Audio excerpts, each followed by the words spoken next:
Welcome back, everyone, to the Bush League Huddle Fantasy Football Podcast. I'm Fab, and I have the privilege, nay, the honor, of co hosting this episode with two individuals who have tasted defeat this week by my hands. Nak and Raj, I respect you both tremendously as opponents, but I am so thankful that I won't have to face Josh Allen until Oh 2025 my God, here again. because that matchup gave me an Get out the ulcer. violin. Take out the violin What are you already. talking about? Violent for what? I'm the one who won over here. Big congrats to all of our listeners who made it to the semifinals this week as well.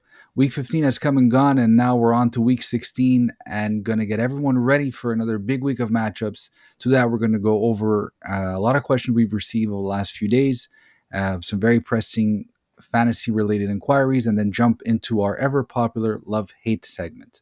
But before we get into that, just a quick reminder if you like our content, have benefited from our love hate, waiver wire, or trade segments, we have one small favor. Please rate, follow, and subscribe. You can find us on Apple, Spotify, YouTube, Instagram, TikTok, and Twitter. Stay locked into those channels as usual. We'll have a ton of content and advice to take you through to week 16 and help you win your fantasy football championship. And if you're looking for in-depth analytics, injury analysis, and weekly floor and ceiling ranks, download League Champ today from the App Store and Google Play. And also check out their podcast available on Apple Podcasts and Spotify. So thank you everyone for all of your questions. Let's not waste any time and dive right into this week's mailbag of questions. We're going to start off right away with the first one we have on Instagram from Burris, who's inquiring about if he can start Pollard or Spears, or is it a crapshoot? I think Nak, we're it's going to lead you on with this one first. I think it's pronounced Pollard. It is pronounced Pollard. You are correct, sir. I'm sorry. Yeah, great question. I mean, Spears had a great PPR day with Rudolph at QB. Obviously, he came in relief of Will Levis, who's looked terrible in the last few weeks. And he is slated to start with Rudolph in week 16. They've put Levis to the bench, so. Mm-hmm. And I Yep. know Pollard is still battling that ankle injury. He actually left the game briefly and did return, but I don't know. Both are hard to trust. I think if you have a better option, I think I'd sit both this week. A little bit hard to trust. I guess I give the PPR edge to maybe Spears because what he did this past week with Rudolph dumping the ball off, but I don't know. But Pollard gives you the better consistent points, I guess. He's been the better runner of the two for sure. I think Spears went like 4 for 5 yards, or the reverse 5 for 4 yards, something like that. So Yeah, you're right. Yep. Yeah, Spears got bailed out by 2 touchdowns. He did get a lot more PPR work, but you do like the matchup though. So I think in both scenarios, I mean, obviously you want, if I had to choose one, I'm starting Pollard just because he does get more of the running back work. But I wouldn't go as far as saying it's a crapshoot. I think if Pollard starts, you're playing him in a flex spot. It's a very viable flex option. He's been pretty good all season in that regard as well. And if he doesn't go and you have Spears on your roster, I think that's even better because he's going to get all the volume and all the work that Pollard would be getting. Yeah, like if the Titans are in tanking mode now, so if they feel like they need to play Pollard, it's probably because they feel he's healthy enough to play. And at that point, I would definitely start him against the Colts. But Spears, even in spot duty last year when he was spelling Derrick Henry, I think he had like 100 carries, 450 yards, 52 catches. He's a very capable back, and I think a very solid, like a real handcuff. Like if Pollard does go down, Spears is, to me, is a absolutely startable player. Don't disagree. Nick, I hope we answered your question. We're going to move on to the next questions now from TikTok. First one is from Caden. He's asking DK or Jamo. Raj, how are you feeling about this one? Yeah, so or Jamo being Jamo, Jamison Williams.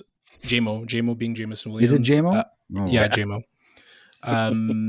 5 minutes in, guys. It only took 5 minutes.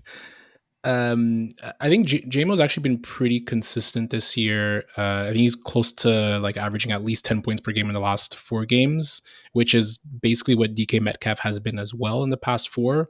But I would lean Williams because at least there's a chance that he goes like 4 for 120 for a touchdown.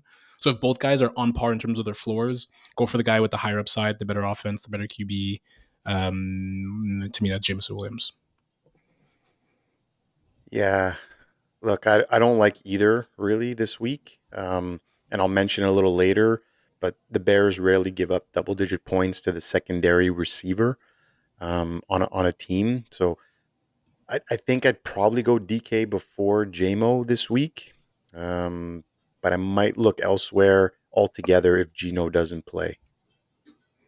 Yeah, I agree with Nack's take on that. I'll actually look elsewhere if I could because Goff is also playing outdoors, and we all know how he plays outdoors.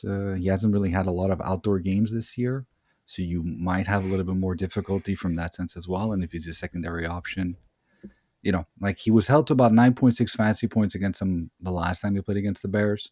I don't know. I would look elsewhere if possible, but if I had to choose, I would take I would take Jamison Williams just because the upside is there, but that's also assuming that Geno Smith isn't playing as well.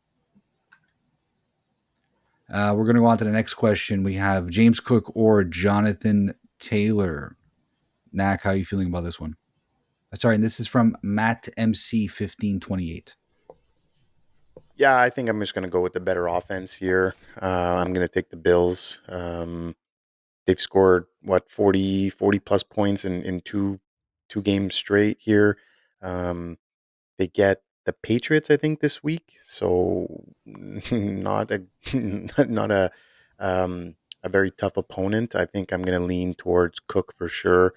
Um, Likely he has more likely upside for TD, whereas AR kind of maybe vultures more in the red zone with his running, and JT might drop the ball at the goal line again. So Yeah, my God.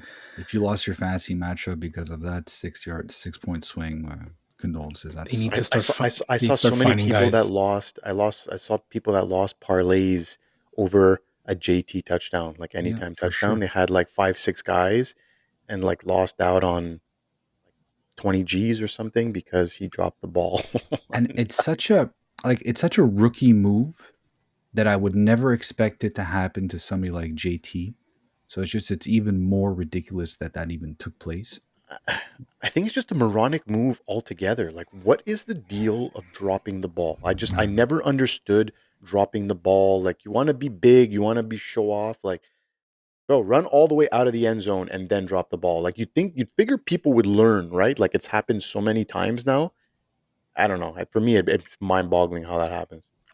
I don't disagree. Roger, what do you think? Just for Cook, man, 13 touchdowns this year. Crazy Yeah, good year. And I think the last few weeks, he's lost a ton of snap share to Ty. Is it Ty Johnson Ty or Johnson. Yeah. Ty Johnson and Ray Davis? So Hmm. super efficient year. And he's been really good at the goal line as well, also in big plays. So this is an easy one. He's an RB1. Pretty much Yep. set it and forget it for the rest of the season. I agree. And he's smashing with Josh Allen Yeah. rushing for two Yeah. TDs a game, right? And he's still Yeah, scoring that was a points. So knock yeah, on him. That was a knock on him Yeah. during the draft process, right? Like he's not going to get any red zone carry. He's not going to get any potential touchdown output. But like Rod said, he has 13 Fantastic already so season. far, so it's great. Good for him. We're going to move on to the next question from Will. Should I start Olave or Marv or DJ Moore if Olave comes back? I think Olave is pretty much done for the season. He hasn't resumed practice yet from his horrible concussion. But I think over here, guys, and you correct me if I'm wrong, I will go DJ Moore over Marvin Harrison Jr. 7 days out of 7. I think Yeah. right now DJ Moore they're getting him involved in so many different opportunities and outlooks on that offense. I think he had 3 carries last night against Minnesota, so they're getting him the ball any way they can. So for me, it's an easy DJ Moore. Yeah, the way I see it, I'm okay to miss out on that first big game that Marvin Harrison Jr. has because he's been so inconsistent and just probably the most unreliable kind of like top 2 round player that there's been this year. Extremely unreliable in the games you expect him to smash. He hasn't, and I just don't think they know how to use him. And they're relying a lot on James Conner too. do we know Yeah, what he is? Wide receiver what this year? it's Because probably in the 40s, I I think. remember you calling it, Raj, at the beginning of the year when it was draft season, and he was going like second round Second round, yeah. or high third, um, and you were saying that like there was players like It's too high. I know you were mentioning players that were drafted like a lot lower, like Chase. You gave an example. I think Yeah. you gave an Calvin example of Johnson. Calvin Johnson, Justin Jefferson. I think Yeah. these players were drafted so much lower that what gives him like why it's because of his name or because of like the hype coming out that made him like a top 20 pick in The generational or tag. wide Yeah, it's wild. You hit it right on the head, man. Like you called it right off the bat. This guy's going to get drafted too high and is not going to live up to this performance. He's wide receiver 31 on the season. Yeah. See? That still feels high. I That still expected, feels I thought high. it was lower. Yeah. I thought that was lower. I thought he was lower Yeah. than that. I To be thought I honest. would have thought like 28, 29. That's what I would have. That's what He I would had have figured because he still had a few games. He still scored touchdowns. He's had a few good games. Yeah, the beginning of the season was really, really good for him, and then ever since then, it's been tapered off, and now it's just been pretty bad. So, plus he had that donut versus Green Bay where he just had 2 catches or 2 targets. Excuse me. It's been extremely, extremely inconsistent, and then that's I'm just the most curious though. Last 4 games, he's wide receiver 56. Yeah. Yeah, no, it's been the last few games. That sounds more right. But Yeah. you know what? Like Arizona has also been pretty bad in those last 4 games. Yeah. They've come like fallen off a cliff. So, DJ Moore, we're gonna jump into Josiah Merchant's question. Do you guys think the Lions can still make the Super Bowl run with all those injuries? And can the Bills overcome Mahomes and the refs? It's a great question. God, people need to chill. Raj, what do you think? I still like the Eagles in the NFC. The defense is on fire. The defense has a ton of depth. And there's Saquon, obviously. There's A.J. Brown, Devontae. But what we saw from Jalen Hurts was pretty impressive. Yeah. Mind you, I don't know why the Steelers... I don't want to get into it now, but I'm sure you've heard about why the Steelers are playing so much man when the book on beating Jalen Hurts is zone. But regardless, I'd say the Eagles just because of they have so much depth. And in terms of the second question, I'm not going against Mahomes until he's slayed. Like I don't care how he looks. I don't care how the Chiefs look until I see him lose. It goes 0-0-0. I am not betting against him. So I agree with you on the Eagles. They look really good right now. I think the most complete team in the NFL. I think the Lions is going to start to show that. I think they have like 11 defensive starters on IR, something crazy like that, like just defensive. Now they lost Montgomery, which is going to hurt. We're going to see what Gibbs does with like 30 touches a game. I don't know if that's really his game. Yeah. I think it's gonna hurt. I think the Vikings are gonna take them over. The Vikings is it's their number 1 seed to lose. If they win out, they win the number 1 seed. So I think the Lions might have trouble as they're limping into the playoffs. Hopefully for them they get a bye, but if not, it's not gonna look great. And I don't know. I think this is the year that the Bills and Josh Allen get it done. I think he's cleaned up his turnovers. There's no turnovers. He hasn't been sacked in 4 or 5 games. I think I saw 4 or 5 games. So he's not being you can't get to him, and he's making these miraculous plays. And there's 4 teams in the NFL who have not scored more than 30 points this year. 3 of those teams I think have a max of 3 or 4 wins, and then you have the Chiefs who are 12-1. So I think if we start getting into a shootout, I understand Roger's point of don't count him out, but the team does not look different. It does not look the same. And if he can't put up 30 points against the Bills, he's going to lose. And they didn't just lose last time; they got shellacked by the Bills. So I think there's something different. I think it could be the year that he does get slayed in the playoffs. I'll just say that it feels eerily similar to all the arguments when the Ravens faced the Chiefs last year. MVP, explosive offense. Yeah, but the Chiefs didn't. It wasn't like this, though. They didn't do it like this. They didn't win 11 games by 1 possession last year. They blew some teams out. Like they showed their muscle and they came on strong towards the end of the year. Yeah, I think they're holding back. I think they're holding back. Lamar's MVP season last year. I think Kelsey's on a pitch count. I think a lot of their players are on pitch counts. They might get Marquise Brown back. Yeah, I heard There's that a he's back. Yeah, chance. I think this Yeah, week that'll he be could play he this started week. practicing again. that'll be big for them. I think they miss Rasheed Rice, man. That too. Oh, I for think sure. they miss him. Yeah, I sure. think they miss him a lot. Juju Smith-Schuster's doing what he can, but I don't think that's the answer. I think they really miss Rice. Hollywood Brown, like But he can come in and make a difference, but again, no reps all year. Yeah, Like there's you, gonna be rust. I you don't guys know aren't how much concerned that about the helps. Bills' defense though? Like the I last They're am two getting concerned weeks, about the healthier. The Bills especially. Bills defense. defense is Yep. getting healthier, and honestly, the last two games they've pretty much almost outscored their opponents. Right? They've put up 40 something points. Like when you're putting up that many points, more often than not, you're gonna win. And I don't know.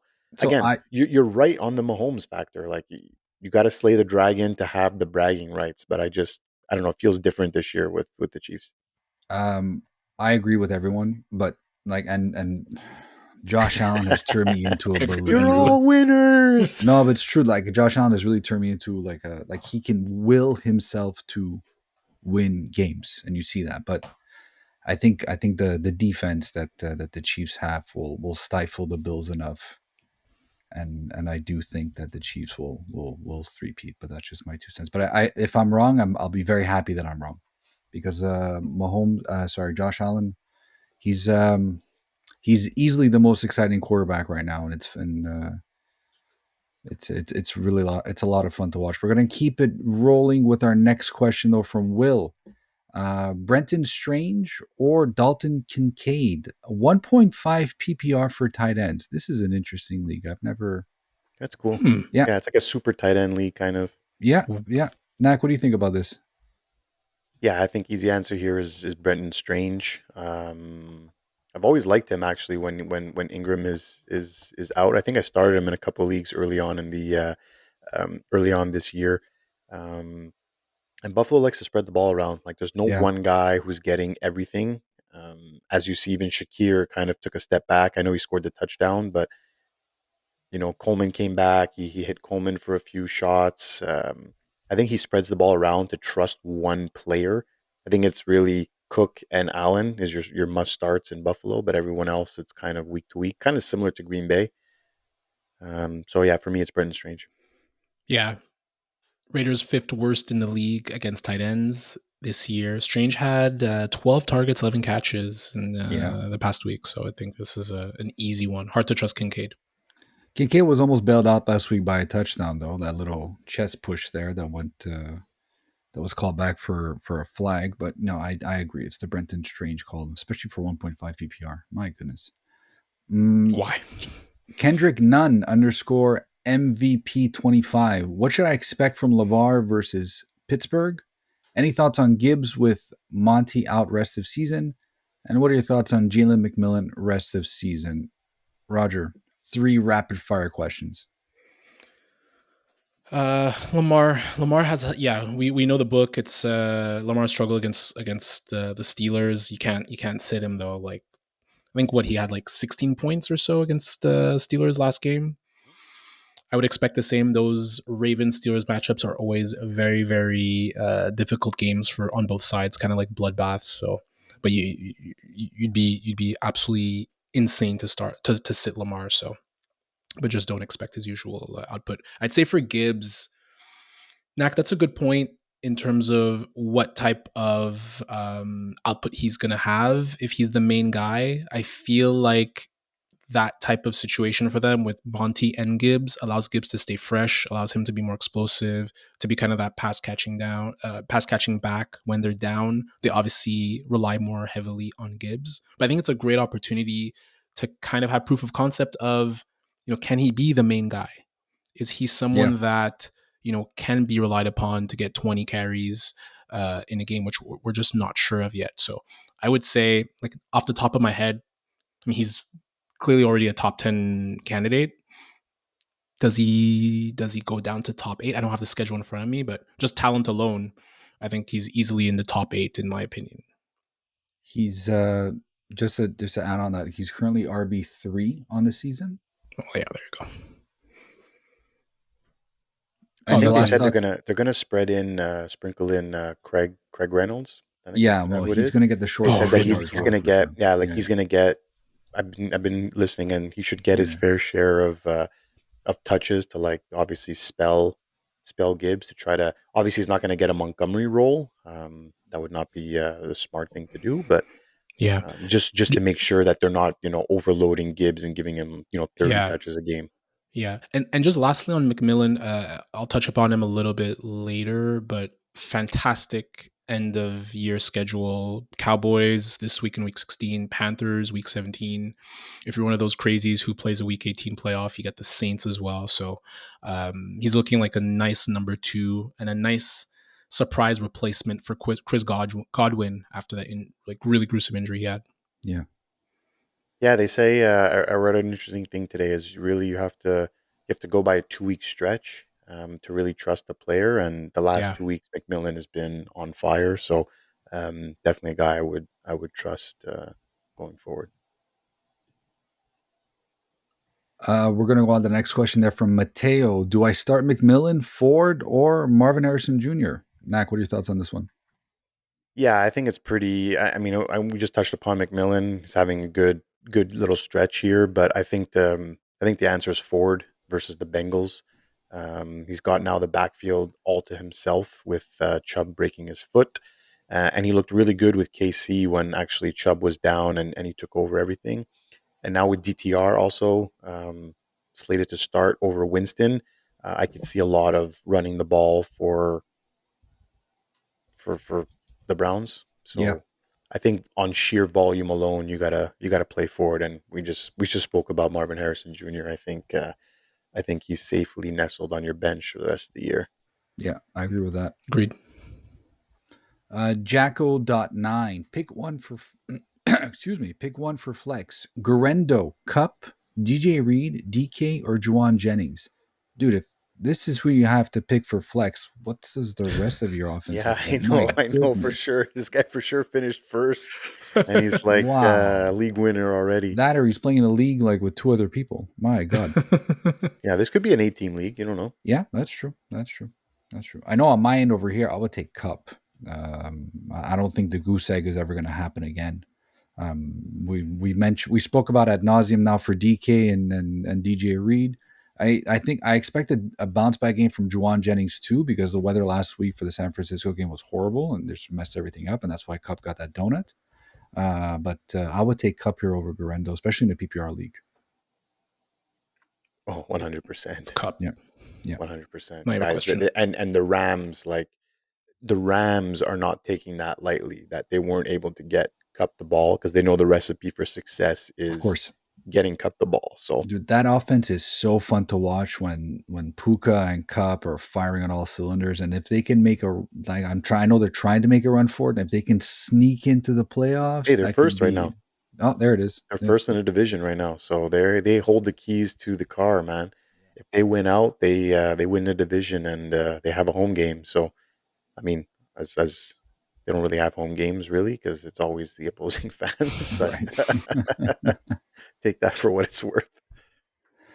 Last question from the mailbag, again from Jacko9. Thoughts on Pacheco since he's been back? Rod, you want to take this one? Rusty. I Yeah. feel like it's rust, and I think just the overall construction of the Chiefs offense there's a lot to be desired.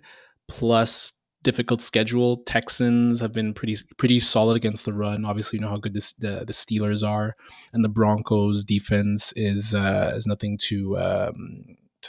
It's something to be worried about, their defense, obviously. So I think it's a lot of rust, and it's a difficult injury, I feel, to come back middle, kind of end of season. It was a broken fibula, right? Something like that. Yeah, like Yes. typically those are like I'm surprised he's back. Like in Yes, the past, those have been like end of season type injuries. So I think we'll still see a lot of Kareem Hunt. Again, I don't have the Guys, we have some splits. Sorry? breaking news. Coach Morris has named Michael Penix the starting cornerback of the Atlanta Falcons. You're joking. Stop it. Breaking news. We break news on the Stop pod, it. ladies and gentlemen. Wow. Michael It's on my Penix phone Jr. too. is the That is starting legit. quarterback going forward. Who's reporting it? Goodness. Let me tell you. Atlanta Falcons. There you go. From the Atlanta Falcons, straight from the camel's mouth. Wow. Yeah. Wow. That is news, ladies and gentlemen. Huh. What a pick, man. What's That pick the looks so smart now. instant analysis? What does this mean for Bijan Robinson? What does this mean for Darnell Mooney? What does this mean? This is happening off the cuff, ladies and gentlemen.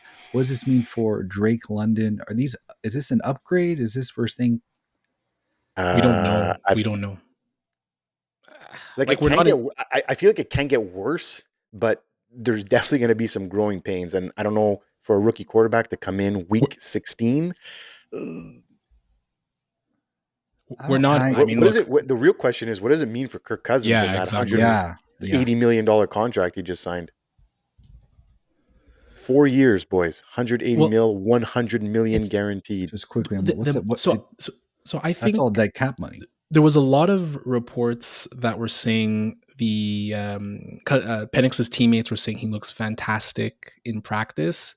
So if they're saying that, you have to think that Morris got buy-in from the rest of the veterans and the rest of the team were backing him, because they're very tight in this playoff race, right? Like they're still very much in it. Well, they can't. They just can't. They have to win.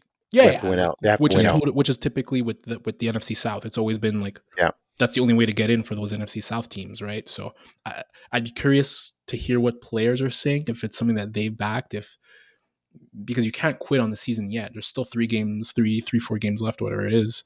Which is that's why it's crazy to think that they're benching Kirk Cousins. I really think they must have gotten the blessing from a lot of the players. And Morris said it flat out, which I'm happy to hear. Mm-hmm. He wanted Cousins to take accountability, saying, Kirk has to play better.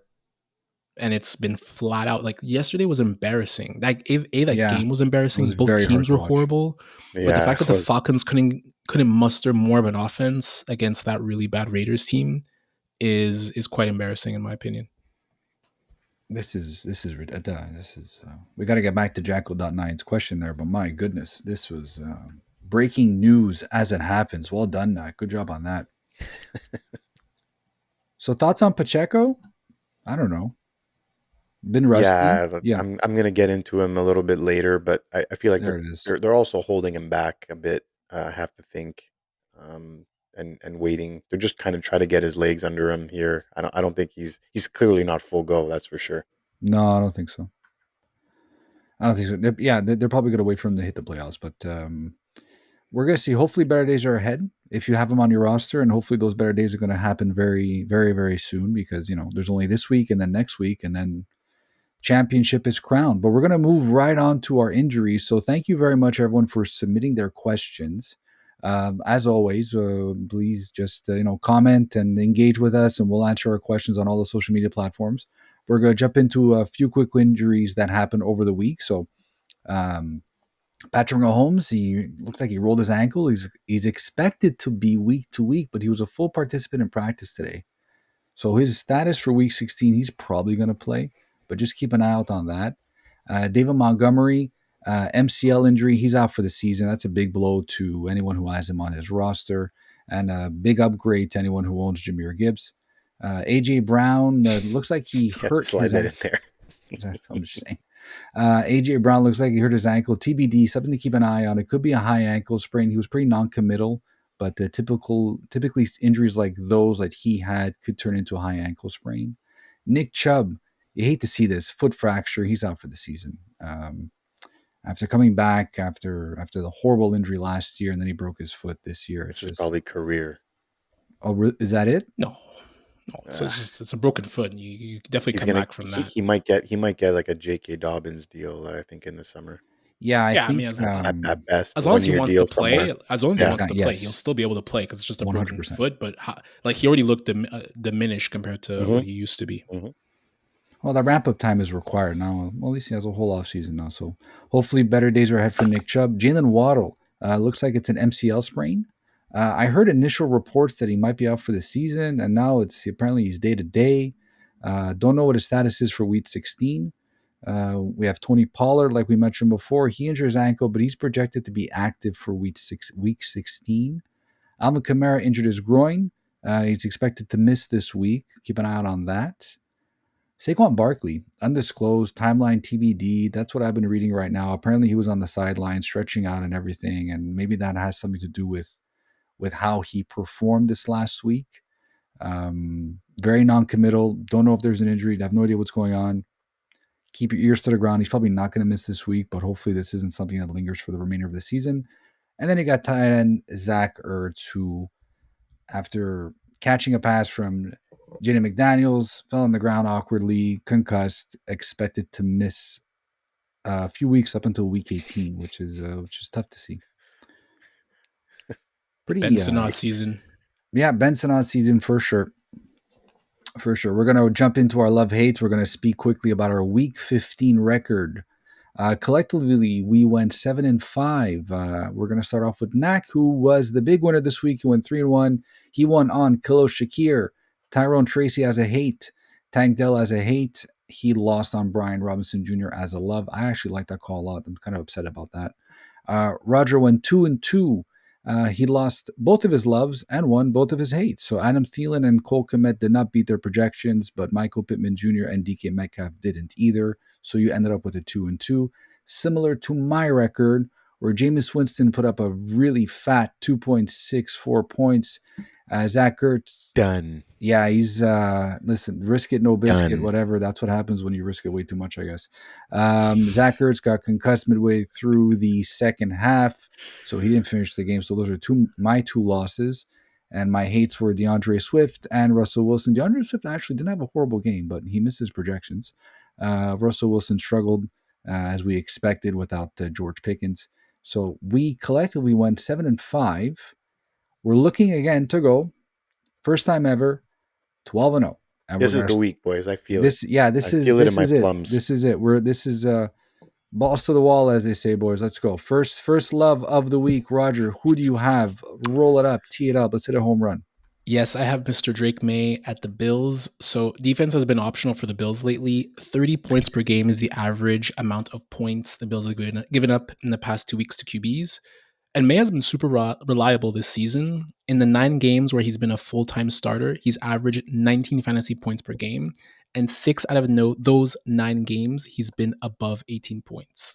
At this stage of the playoffs, it's all about high floor and supporting cast and coaching aside, which has been very bad for the Patriots. Maye has turned chicken SHIT into chicken salad. He's been a pretty confident QB2 with a high floor with his rushing ability versus a struggling Bills defense. So I really like him. I'm starting him in Bush League semifinals. It's hooked on phonics there with the SHIT. I mean, listen, you want a high scoring affair, and you want to have a player in that game that can have a high variance, especially in the semifinals of your fantasy football league. So I do like this call. And the Bills don't have a very tough defense, divisional game too. So this could be very interesting. I do like this call a lot. Yeah, second love is Jalen McMillan at the Cowboys. So McMillan in his last 2 games has seen target shares of 25 and 23% and has scored 22 and 18 fantasy points per game in PPR with a 80% route share. The Cowboys in their last 4 games have allowed the 4th most points to wide receivers in that span, evidenced by what Jalen Coker did last week for the Panthers and obviously Jamar Chase the previous 2 weeks. McMillan is looking like a really strong second wide receiver in Tampa alongside Mike Evans. And obviously, Baker has been cooking. He's a wide receiver, 3 flex in a potential shootout in Big D. I like it. Yep, I like it a lot. I think they're going to be peppering Mike Evans a lot, though. They probably want him to get to that 1,000-yard marker. Yeah, he's 251 yards away, I think. Yeah. He has 3 games, so that's pretty. Oh, it's what do you guys doable. think about that? There's a lot of talk about him being a Hall of Famer. I love Mike Evans, but to me, that's the way we're pumping out that stat is that's a Hall of Very Good type stat. It's not a Hall of Fame type stat, in my opinion. I'd have to really dive in much deeper on Mike Williams because yes, I understand. Mike Evans, sorry. Get your Steelers out of your head. My God. Jesus. Oh my God, it's true. It is the same Mike Williams. I felt like Fab for a second there. No, you only made one mistake. You're still I'd have to dive in deeper and see the amount of all pros he's had throughout the years? Because I know he's had at least 0. I think he's had 1 at least, right? All Anyways, I'd pros? have to I I'd have to don't think dive so. deeper, but honestly, He's been to Pro Bowls a bunch of times. yeah, All but Pro pros, Bowls, though. I don't like Pro Bowls. I don't Nobody count does. those. Those He's are only been a fantasy. second Not team even the All-Pro. Not even the pros Okay. like Pro Bowls, but for whatever Yeah, reason, because it's Pro still Bowls counted during is Hall of Fame. BS. That's why. Just Yeah, fan I vote. agree It with doesn't you. count for it's just fan vote, right? Yeah, So no, I don't disagree. I don't like. Anyways, I digress. But to do it 11 straight times, that's still pretty difficult. Like, Yeah, name for me sure. how Yeah, many wide receivers have ever done that, right? There's not that many. I think Jerry Rice is in there. I would think Jerry Rice would be one of them. Yeah, he is. He is definitely one of Yeah, them. but I think off he the top of my tied. head, He would tie Jerry Rice's record with 11 straight. That would tie Jerry Rice. So I mean, Yeah. like, there's not okay. It's only, Obviously, Jerry Rice the is only thing Jerry it's Rice. Yeah. just two season, one season above 1,500, one season above 1,300, and the rest are like in the, like, he's barely scratching 1,000. You know, it's like Look, 1,000. and if he hasn't made any All Pro, then I would definitely Yeah. argue, and I would definitely agree with you. He's in the Hall of Very Good, and he had a really good 11-year stretch. But to your point, no All Pros. He's Only only had a second two, team All Pro. yeah, exactly. So Yeah. Hall of Fame has to mean something at the end of the day, right? yeah, Yeah. I agree. Nak, who are your loves for this week? Yeah, my first love is actually going to be, speaking of Steelers, Jaylen Warren at the Ravens. I saw that, Raj. Yes, the Ravens give up the 8th fewest points to running backs this season, so this seems like I'm going against the grain here. However, in a division game, especially one that could decide who wins the division, all bets are off. I would be skeptical starting Najee Harris, but Warren could be a sneaky good flex play in Week 16. The Ravens D have allowed pass catching backs to have very solid outings this season. They allowed Chase Brown to have 16.4 and 22.4 points. Rashad White had 29.1. Bucky Irving had 16.1. They also surrendered 4 catches to Warren in their first meeting. And likely without Pickens again, the Steelers and Russell Wilson could look to dump the ball off more to Warren, who always seems to have a lot more juice when he gets the ball in his hands. Especially if Pickens is out. Is there any word on if he's playing? He didn't practice today, and it's not looking good. And I think they like the news around the team is that he's going to miss this week and the Chiefs, and he'll be back week 18 against. It's a hamstring, right? Like, Yeah. grade 2 hamstring. Like, and they know. Look, they've made the playoffs. Like, they need him for the playoffs. Without him in the playoffs, like 100%. That offense is not good without him, man. It's And crazy. what I don't understand is they traded a 5th round pick for Mike Williams, and like, where in the world is Mike Williams? Like, he's milk cartoned. Might be cooked. Yeah, Also, I don't know yes. exactly. He just might not be good enough to get on the field. Like, they have Ben Skoranek and who's the guy that Brady used to like? That little white boy on his team, Scotty Miller. So they have Scotty Miller and like Ben Skoranek running routes, and like Calvin Austin. All these guys are under 6 foot, so it definitely doesn't make sense, and they definitely need him back to do any sort of damage on offense. Definitely missing Mr. Pickens. 100%. And who's your next love, Nak, this week? Yeah, my next love is going to be Xavier Worthy versus the Texans. So Worthy has become a pretty solid option this year. He does, however, struggle to string back-to-back games in double digits. He has not done so since week 4 and 5. He has, however, been on the field 83% and 81% of the snaps in the last 2 weeks, and actually saw 11 targets in week 15. He had 9 touches for 76 yards and a touchdown. The Chiefs' O-line has been struggling, and Mahomes might not play. I know they said they practice this week, but they don't usually do much on Tuesdays. So that would mean a very slow Carson Wentz would step in. So that is the making of many shallow crosses, screens, and sweeps galore. So this would play right into Worthy's strengths, and he should have a solid game against the Texans D, giving up the 9th most points to wide receivers. So everything gets moved up because the game's Saturday. So like it's almost like this Tuesday practice it's like the Wednesday. Right. So the fact that he did open with a full practice is, It's a I little didn't bit more think Mahomes was encouraging, I not guess. going to but play, even to be short, honest. short week, I same. don't think they do anything on Tuesdays You're because probably it's a right. short week. Yeah, They don't do much on the Tuesday, but you're probably right. I read a lot of stuff like it was like Albert but again, Breer's. either it's a Carson Wentz who can't move or a Patrick Yeah, Mahomes who can't move. I think Yeah. Worthy could have a really decent game with like short passes and short crosses, screens, No, all he kinds of has a decent sweeps. floor, Worthy. For the last 5 weeks, he hasn't scored less than I don't think it's enough 9.1 to make fantasy up for points. that bet that me and Nak did. Is it? Like it's too little, too No, late. he's Is it? it's because I honestly Mm, I looked in on it. I don't know. I don't remember what our number was. We'd have to it go was like back and see. 43 or something, I no? think Or it was 34? or 30 WR something. 33. 33 WR Yeah. 33. Like I think Marvin Harrison Jr. probably has more points than him. Not Yes. to be honest. Yes. It's just because he's been inconsistent, right? Like he's had like one good week, one bad week, one good week, one bad week, and like I said, not double digits since week He's at 4 and WR 5. 39. He's at WR 39 in PPR. Wow, 33 would be so that's 143.8 points. yeah, DK that's not Metcalf is at happening. 155. So what do you owe me? So it's not I too don't far know. away. We'll just do drinks or something. That's Not Not too that far far away. away though. 140 points in 4 weeks or 3 weeks. No, he's at No. 143 and The DK gap Metcalf. between, yeah. Oh, I thought you said he was 143 No. away. Worthy has No. 143 points. Metcalf at WR 33 has 152. So it's Oh, like 10 points. okay. It's Yeah. very It's, close. Okay. Sorry, I thought he was no. 140 points away from wide receiver No. 33. I was like, wow, okay, well, he's not getting that. Okay, so it's still close. It's still Very close. close. Very I close. like Yeah. Very it. doable. I like it. We'll keep you guys posted. We should have more board bets next season. This is fun. Yep. With real Agreed. money.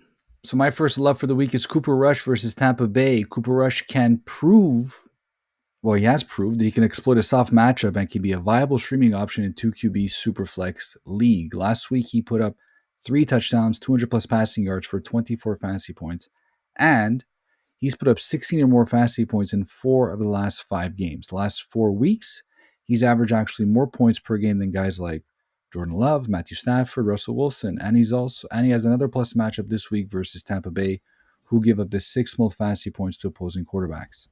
This could turn into a shootout in Dallas. I think actually Cooper Rush can turn into a viable QB2 starter with some nice upside. My God, he's putting up better numbers than Prescott. That's exactly what I was going to say. I was just looking him up now. 100%. Like, Yeah. there's been no It's difference insane. between, aside from the Baltimore game that that Prescott had with Dallas, like, there's been no difference.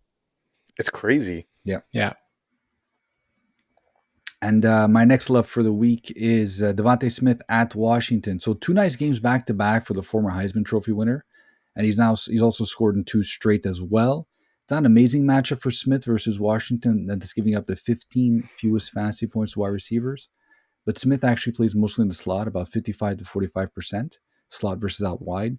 And Washington's slot corners have not been very good so far this season. Both nickel corners combined for a passer rating of 116 when targeted in the slot. So this likely means some more of Lattimore for A.J. Brown, maybe some clearer routes and some PPR pay dirt for Devontae Smith. He's a bit of a wide receiver too with upside for me. Man, they started the year last, eh? Like the first 4 weeks, they were last against wide receivers. Remember, they were getting torched all kinds. And to claw back your way to the middle of the pack, that's pretty. Well, getting Lattimore kudos. does help a lot. I know they didn't have him for the He's only entirety of played. the season. He's played 1 game. 1 game? He was hurt. He was inactive the one first 3 game? games. Yeah, he's Wow. played 1 game. I have a hard time trusting Smith. I love the player, but he's one of the most untrustworthy WR2s I find. I need that body of fantasy. work, and I think Jalen Hurts got upset that people think he doesn't pass enough too. So you heard him in his press conference. Is that what y'all wanted to see? Is that what y'all I wanted don't to want see? to talk about that game. My God, what a terrible game. So those are our loves for the week. We're going to move on to players that we're not so excited about. So we're going to start off with the first hate being for Roger. Who's your first hate, Roger? Yeah, my first hate is our Tank Bigsby and Travis Etienne Jr. at Oakland. Oakland? Oh man, 5 moment there. So I thought we were done picking 2 players for one topic. No?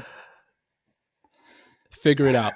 Figure it out. You're the host this week. Figure it out. It's figure it out season. Thanks. So my hates are Tank Bigsby, Travis Etienne Jr. against the Raiders. So just throw out the Raiders stats against running backs. In week 14, Bigsby outcarried Etienne 18-4 in the Jags 10-6 win versus Tennessee in a positive game script for clock burning running back Bigsby. Then in the high-flying matchup between the Jets and Jags, where Mac Jones and Brian Thomas Jr. were on heaters, Etienne outcarried Bigsby 14-11 and out-targeted him 5-1. To me, the fantasy playoffs is 100% about reliability and guys you could trust. And this is the most game script dependent backfield in the league. Sit this backfield out and find other options you can rely upon. I don't care about the stats. Don't start these guys. I don't care how you want to count it, Fab or Nak, whoever's hosting next week. Don't start these guys. Like, it's such a mess. Next week. Yeah, you're hosting. Even better. Oh, so I have to figure. Okay, so you figure it out. You got to figure it out. Yeah, figure it out, Raj. But figure it out and find out. Yeah, to me, it's like such a mess backfield. Well, listen, I mean, to be fair, if you have Tank Bigsby and or Travis Etienne on your roster, I don't know what the likelihood is of you making the playoffs, but it wasn't because of them, that's for sure. So yeah, this is an easy sit. Yeah, it's tough to sit both if you have both, right? Like in a you find who else do you have? No, well, who else do you have, really, right? Well, that's what I'm saying, right? If in most cases, Etienne is like your RB2 didn't make the flex, playoffs, right?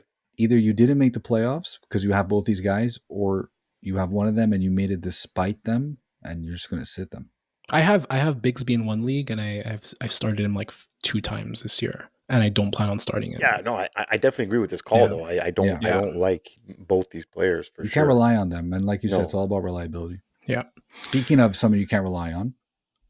Yes, Romeo Dobbs. My second hate is Romeo Dobbs versus the Saints. So Albert Einstein, in his famous quote, said, "The definition of insanity is doing the same thing over and over again and expecting different results." And that continues to be the case with starting any Packers player not named Jordan Love and Josh Jacobs. Whether it's Jaden Reed, Christian Watson, or Bush League huddle favorite Dontavian Wicks, no Packer wide receiver has consistently been able to string together back-to-back starter-type weeks.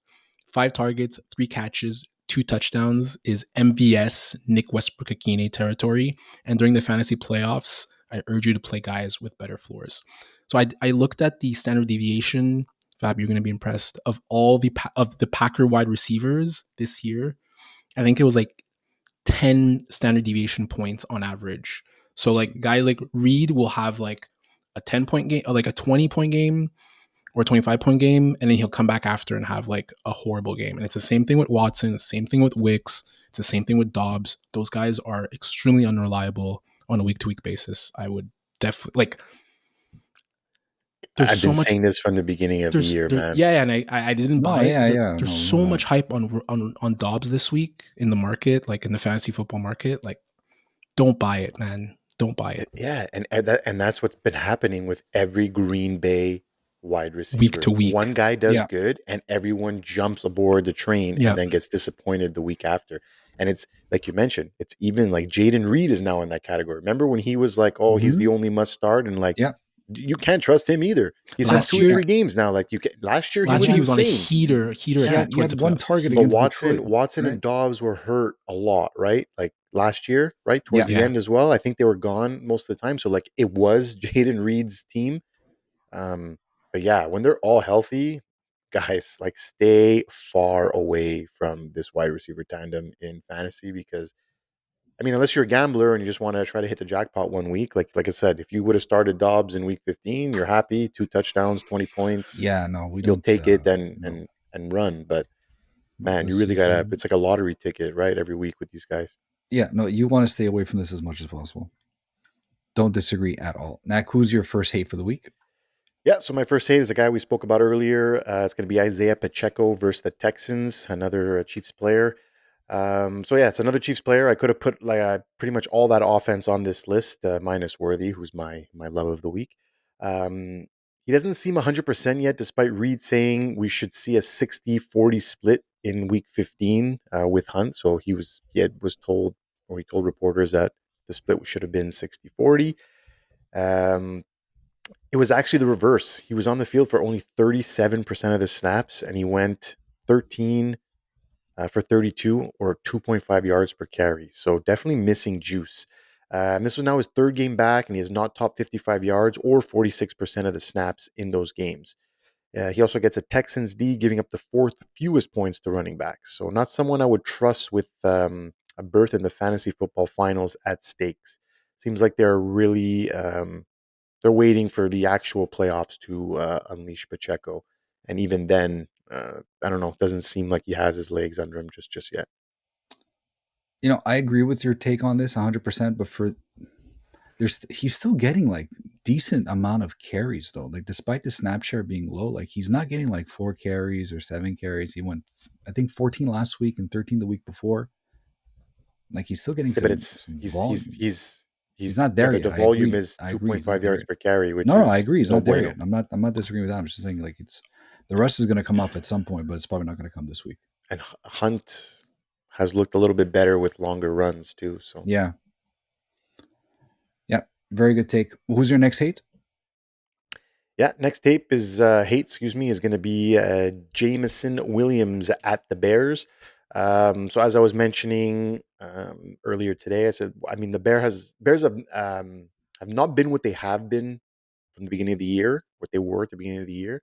However, they're still giving up the second fewest points to opposing wide receivers, and oddly enough, the opposing team's number one options seems to have great outings against the Bears defense. So Justin Jefferson, Juwan Jennings each put up 20.3 and 28 points in the last 2 weeks, while the second and third options are usually held under 10 points. They've only allowed 2 wide receivers to have double-digit fantasy points twice all year. So obviously, as we know, Amon-Ra Brown is the number one wide receiver and target. And obviously, you set him or start him and forget him. So I would find another option when it comes to Jameson Williams. I feel he's a must sit in all formats this week. Yeah, Roger, if you like, you have something to say. No, there. I would agree. No. I was looking at Fantasy Pro's consensus rankings at 36. He's just he's one spot below Jaden Reed. I have a hard time disagreeing with that. No, Just so two boomer bust in the playoffs. Yeah, I would look for other options too if you have any, but that's definitely not one I want to be starting. Thank you, Knack. We're gonna move on to my hates for the week. So my first hate is Jerry Jeudy at Cincinnati. So this might be a contrarian approach here, since everyone and their sister has been getting points when facing the Bengals and their lack of defense. But the Browns have already confirmed that Dorian Thompson-Robinson is slated to start over Jameis Winston, which drastically lowers Jeudy's ceiling and floor. DTR averaged 3.7 yards per attempt versus Winston's 6.9 in 2020, just this year. And in 2023, DTR has an average depth of target of 6.4, which is 46th amongst 49 qualifying quarterbacks, and has a similar ADOT of 6.5 in his limited action so far in 2024. Not to mention his catchable throw rate is around 56%. I think this is actually a time to sit Jeudy. I don't see Jeudy getting anywhere near the borderline wide receiver 1 he's been in the last few weeks, unless Winston comes in for relief of DTR this game. You're better off looking for other options. I mean, if you need to start him, fine, I get it there, but I would be, as much as possible, I'd be looking elsewhere for other options. The only viable pass-catching option I see in this offense is David Njoku. But DTR coming in really, really cuts the legs off I don't the know. pass catchers. I think if it was any other team, I might be able to agree with you, but we're talking about the Bengals, who is like the Swiss cheese of the NFL right now. I don't know. I think he finds a way to get Jeudy the ball, and I think he eats regardless. And Jeudy has enough. He's shown enough proof of concept to be like trustable. I think you could trust Jeudy. It's basically like even the Pitt game, 11 and a half fantasy points, but he was 6 for 85. Like let's not like Winston is like fantasy wise. Winston is good, but he's a very flawed player.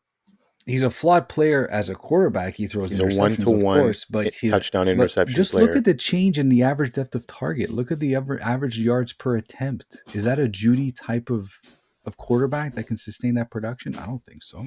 Guys, shallow crosses from the slot, like just a way to just get him the ball in his hands. I don't know. I just, like I said, if it was any other defense, I may have had an easier time agreeing with you, but and also, I don't know. just maybe last thing, I believe it was against Baltimore that was it Baltimore that Deshaun Watson got injured. There was a game. Yeah, but there was a game where DTR played a little bit. I think it was against Baltimore, and Judy went 5 for 79 in that game. So there is some familiarity there potentially. Yeah, no, absolutely. But I'm not expecting the same level of production that you've been getting for sure. But that's it's good. Controversy is always fun, guys. Controversy is always fun. I can't wait to come back to this next week and I get the dub for this one. Just like my next hate, Lad McConkey versus Denver. Lad has been excellent this year and very reliable in PPR leagues, but in a matchup versus Denver, who give up the 7th least amount of points to fantasy wide receivers, he might be better than he might not be better than a flex play this week. Denver are super blitz heavy, currently leading the league with 49 sacks, and have some of the best rated secondaries in the NFL with Patrick Surtain 2 and Brandon Jones at safety. Regardless of the fact that LA are at home, I expect Lat to struggle here and miss his projection, finishing as a borderline wide receiver 3 or even a flex option. Man, this one too, I don't know. I disagree with If you look at he plays in the slot a lot, and I think remember when Raj went against the green against Denver? It. That was you went Judy against the green against Denver because he was a slot guy. Similar kind of player, I would say. I don't know. I with PP, I don't know. Look, if you're saying not better, like he's definitely in my flex 1,000,000%. Like he's in my lineup this week 100%. He's not a looks like the real deal. No, but like he's not. I don't think he's going to be his projection of 14 points. And McConkey plays 81% in the slot, so he's he's not going to see. There's Surtain. a 2% chance Surtain might be hurt. He's going to see if Surtain plays. He'll see him in like 2 to 5% of snaps because Surtain is never in the slot. We're just absolutely destroying. Yeah, we had to end with some spicy takes, boys. We had to end with some spicy takes. You had to beat us this week. Well, this is what you get. Guys, it's okay. Everyone thought I was going to lose against you two this week, and then I guess it's going to be the same thing with my love-hates, I suppose. But we'll find out next week, though. That's okay. That's fine. We'll find out next week. Same bad time, same bad channel. As always. And, well, that's our show, ladies and gentlemen. There we have it. That's it for us. And thanks for sticking with us for another episode of the Bush League Huddle Fantasy Football Podcast. Once again, don't forget to like, share, subscribe to all of our social medias. Please, please, please download and listen to the episodes on Spotify, Apple Podcasts, and YouTube. Good luck this weekend in your fantasy matchups, and thank you for spending time with us. I'm Fab, he's Raj, that's Knack, and we're out. Cue the music, Raj. Dude, that Michael Penix thing, I can't believe it. Huge news. Huge news. I respect Raheem Morris so much more for doing it. 100%. I was going to say that. I felt like they weren't going to do it. And you know what? It's cojones, man. Knack, especially with the playoffs on the line. Knack, I think he coached with Tomlin in Tampa. And they coached together in 2003, I'm pretty sure. And it reminds me a little bit of what Tomlin did with Russell Wilson and Fields. Like the ballsy move that like many people didn't agree with, but but it was the reverse. No, forget the age aspect. There's no you know what? I was gonna say I don't think he would have had the cojones to go from Wilson to Fields after, like the other way around. Like I don't think he would have ever benched Russell Wilson. Like he would have had to play really bad, but. Look, honestly, I agree with you. Good on him, man. Cojones to Morris for making the switch. It's just like, man, if it backfires, it does not look good for you as a coach that you went in a different direction with the playoffs still on the line. Well, you know what? Get much worse after then I think it can't get much worse. And I think they had to see what was available. But must watch TV. Yeah, must watch TV for next week. Thanks, everyone. Peace out. Goodbye. Bye.